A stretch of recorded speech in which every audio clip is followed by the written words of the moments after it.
Hi guys, good morning, good afternoon, I'm back. So this is RJYC Vlog. Gusto ko lamang pong sabihin sa inyo ng maligayang holiday. Wala akong Christmas, so maligayang holiday na lang to everyone. And also yung ating Happy New Year, malapit nang mag New Year. Gusto ko lamang po kayong batiin, mauuna na akong bumati ng mas masaganang 2025 to everyone. And I wanted to say thank you sa lahat ng aking new subscribers. And whoever wants to follow me in Facebook can be RJYC Vlog, KHENBHE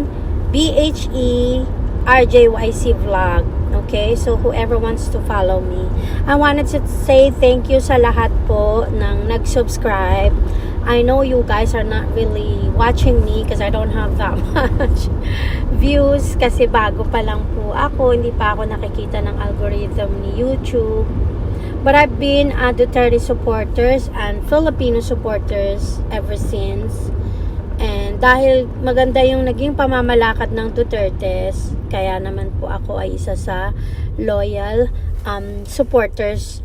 I'm a DDS or Duterte, Digong Duterte supporters. Okay, I just want to say thank you everyone, and I really appreciate each and every one of you. And please like, subscribe, and comment, and share po sa mga videos ko.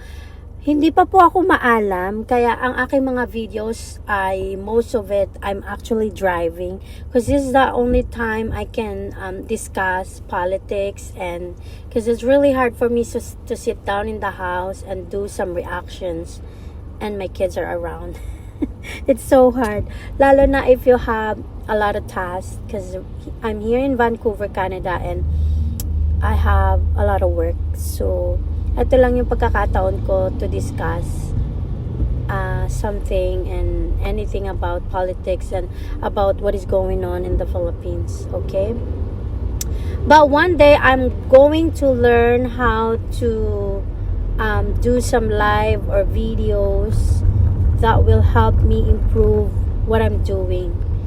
I've been thinking of having vlogs with my life here in Vancouver, but I have to check on my schedule on how am I gonna do that, because I'm working double job here. I also have my business and everything like that. So yeah. Anyways, thank you again everyone for your support. Please subscribe, like, and share RJYC Vlog. Maraming salamat po. I know wala pa tayong 1,000 subscribers, pero masaya na po ako na may mga nag-subscribe at kung may mga nakikinig. Thank you so much. Share lang po my videos. God bless everyone. Take care. Bye. Thank you.